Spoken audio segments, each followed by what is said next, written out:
የመንግስት የልማት ድርጅቶች ለዕዳ ሽግሽግ ድርድር እንዲዘጋጁ መንግስት አሳሰበ። መኪናዎችን በማስቆም ገንዘብ ሲቀበሉ የነበሩ የለሚ ኩራ ክፍለ ከተማ ገቢዎች ቅርንጫፍ ጽሕፈት ቤት ሰራተኞች በቁጥጥር ስር ዋሉ። ተቋሙ የተገኘበትን የኦዲት ግኝት ማስተካከያ ለማድረግ ዝግጁነት የለውም ተባለ። ሩሲያ ከዩክሬን ጋር የተኩስ አቁም ስምምነት ከማድረጓ በፊት የተጣሉባት ማዕቀቦች እንዲነሱላት ጠየቀች። ጤና ይስጥልን እንደምን አላችሁ የተወዳችሁ የቀለም ቤተሰቦች፣ ለዚህ ሰዓት የመራረጥኳቸውን መረጃዎች አቀርባለሁ። አብራችሁን ቆዩ። ለቻናላችን አዲስ የሆናችሁ ሰብስክራይብ ማድረግ አትርሱ። ይህንን ቪዲዮም ላይክ፣ ሼር እና ኮሜንት አድርጉ። አሁን ወደ ዝርዝር ዘገባዎቹ አልፋለሁ።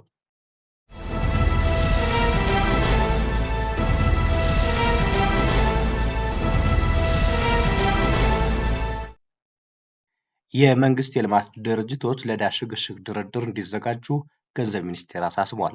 ገንዘብ ሚኒስቴር ዋና ዋና ላላቸው የመንግስት የልማት ድርጅቶች ከአበዳሪ መንግስታት ጋር ለሚደረግ የመግባቢያ ስምምነት ድርድር እንዲዘጋጁ ከወዲሁ ማሳሰቢያ ሰጥቷል። የገንዘብ ሚኒስቴር ተቋማት እንዲዘጋጁ ያሳሰበው ኢትዮጵያ አበዳሪዎቿን ከሚወክለው ኮሚቴ ጋር የ8.4 ቢሊዮን የአሜሪካ ዶላር ገደማ ዕዳ ለማሸጋሸግ በመርህ ደረጃ ስምምነት ላይ ከደረሰች በኋላ ነው።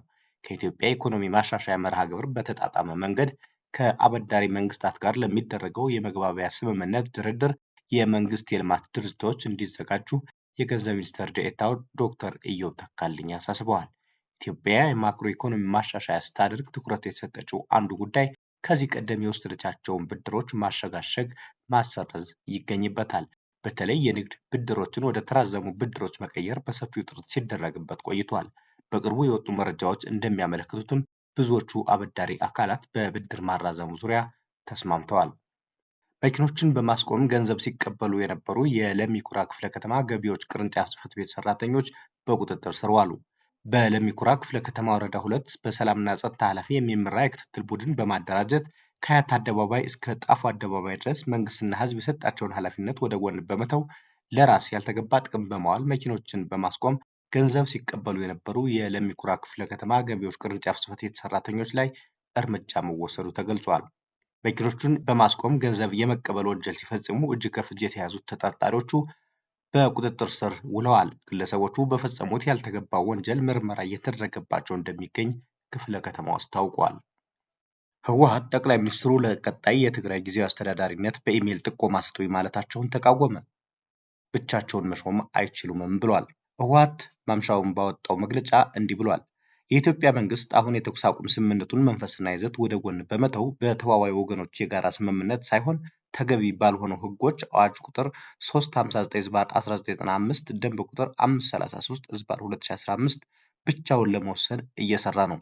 በፕሪቶሪያ ስምምነት አንቀጽ 10 መሰረት የትግራይ ጊዜያዊ አስተዳደር የተመሰረተው በህወሓትና በኢትዮጵያ መንግስት ድርድር ነው።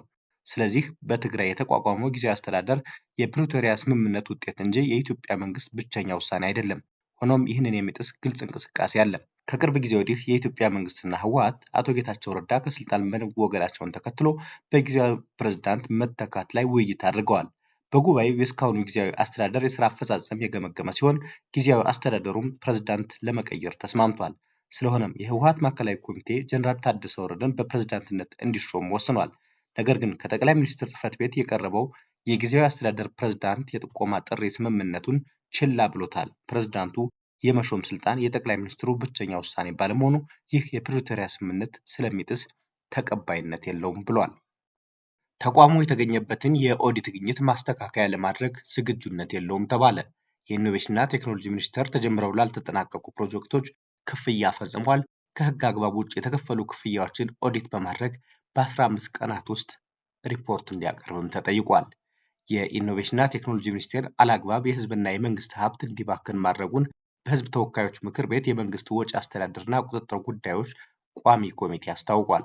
የመንግስት ወጪ አስተዳደርና ቁጥጥር ጉዳዮች ቋሚ ኮሚቴ የኢኖቬሽንና ቴክኖሎጂ ሚኒስቴር የፕሮጀክት ውልና የሰው ሀብት አስተዳደር አፈጻጸም የክዋኔ ሪፖርትን ገምግሟል። የቋሚ ኮሚቴው ሰብሳቢ የሽመቤት ደምሴ እንደተናገሩት ሚኒስቴር መስሪያ ቤቱ የሚያከናውናቸው ፕሮጀክቶች ወደ ትግበራ ከመግባታቸው በፊት የቅድመ አዋጭነት ጥናት ግምገማ ተደርጎላቸው እንዲከናወኑ አልተደረገም። በመንግስት በጀትና በዓለም አቀፍ ድጋፍና ብድር የሚከናወኑ ፕሮጀክቶች የትግበራ ቅደም ተከተል ተሰጥቷቸው ለምክረ ሀሳብ ለሚመለከታቸው አካላት አለማቅረቡ ተገቢነት የሌለው መሆኑም ተገልጿል። ለትራንስፖርት ኪራይ፣ ለዳታ ማዕከል ግንባታ፣ ለሳይንስ ካፌ እና ለሰራተኛ ደሞዝ ያለአግባብ የወጣውን ወጪ ኦዲት በማድረግ በ15 ቀናት ውስጥ ለቋሚ ኮሚቴው ሪፖርት እንዲያደርግም አሳስበዋል። በተጨማሪም ለተገኘበት ከግማሽ ቢሊዮን ብር በላይ የበጀት ጉድለት የአሰራር ሂደቶችን በማረምና ለጉድለቱ መንስኤ የሆኑ ግለሰቦችን የሕግ ተጠያቂ በማድረግ ለምክር ቤቱ እንዲያሳውቅ ቋሚ ኮሚቴው አሳስቧል። የፌዴራል ዋና ኦዲተር መሰረት ዳምጤ በበኩላቸው ተቋሙ የተገኘበትን የኦዲት ግኝት ማስተካከያ ለማድረግ ዝግጁነት የለውም ብለዋል። ተጀምሮ ላልተጠናቀቀ ፕሮጀክት ገንዘብ ወጪ ተደርጓል።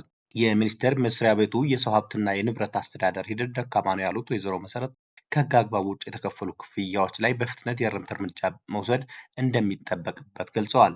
በኦዲት ክፍተቶች ላይ የፌዴራል ጸረ ሙስና ኮሚሽን ክትትል በማድረግ የሕግ ተጠያቂነት ማስፈን ይጠበቅበታልም ብለዋል። የኢኖቬሽንና ቴክኖሎጂ ሚኒስትር ዶክተር በለጠ ሞላ በበኩላቸው ተቋሙ የሚሰራቸው ስራዎች ዘርፈ ብዙ በመሆናቸው በአንዳንድ ዘርፎች የኦዲት ጉድለት መከሰቱን አምነዋል። ችግሮችን ለመፍታት የድርጊት መርሃ ግብር በማዘጋጀት የተወሰዱ እርምጃዎችን ለቋሚ ኮሚቴው እናቀርባለን ብለዋል። ዲጂታል ኢትዮጵያ 2025ን ተግባራዊ ለማድረግ ከዓለም ባንክና ከአጋር አካላት ጋር የሚሰሩ ስራዎች በአይነትና በቁጥር በርካታ መሆናቸውን ገልጸው በዚህ መነሻ የተስተዋሉ የኦዲት ክፍተቶችን ለማረም ዝግጁ መሆናቸውን ገልጸዋል። በመጨረሻም ሩሲያ ከዩክሬን ጋር የተኩስ አቁም ስምምነት ከማድረጓ በፊት የተጣሉ ማዕቀቦች እንዲነሱላት ጠየቀች። ሩሲያ ከዩክሬን ጋር በጥቁር ባህር ላይ የሚያደርጉትን ጦርነት ለማቆም ስምምነት ከመፈጸሟ በፊት የተወሰኑ የምዕራባውያን ማዕቀቦች መነሳት አለባቸው ብላለች። ሩሲያ የጥቁር ባህር የተኩስ አቁም ስምምነት ተግባራዊ የሚሆነው የምግብና የአፈር ማዳበሪያ ንግዷ ላይ የተጣሉ ማዕቀቦች ሲነሱ መሆኑን አስታውቃለች። አሜሪካ ሁለቱ ወገኖች በጥቁር ባህር ላይ በሚደረጉ ጥቃቶች ዙሪያ ተኩስ አቁም ለማድረግ መስማማታቸውን ባስታወቀች በሰዓታት ውስጥ ክሬምሊን ውሳኔውን የሚቀበለው በበርካታ የሩሲያ ባንኮች ላይ የተጣለው ማዕቀብ ከተነሳ ብቻ ነው ብላለች። የሩሲያ ጥያቄ በአገሪቱ የግብርና ባንክ ላይ የተጣለው ማዕቀብ እንዲነሳና የድርጅቶችን ዓለም አቀፍ የክፍያ ስርዓት መዳረሻ ገደብ እንዲነሳ የሚለውን ያካትታል። ይህ በእንዲህ ሳለ ሞስኮ በወደብ ከተማዋ ሚኮላይቭ ላይ በሰው አልባ አውሮፕላኖች ጥቃት መሰንዘሯን ተከትሎ ፕሬዝዳንት ቮሎዲሚር ዜሌንስኪ ጥቃቱ ግልጽ ምልክት ነው፣ ሩሲያ ሰላም አትፈልግም ብለዋል ሲል ቢቢሲ ዘግቧል። የተወዳችሁ የቀለም ቤተሰቦች ለዚህ ሰዓት የመራረጥናቸው መረጃዎች እስካሁኖቹ ነበሩ። በሌሎች መረጃዎች መልሰን እስከምንገናኝ በሰላም ቆዩን።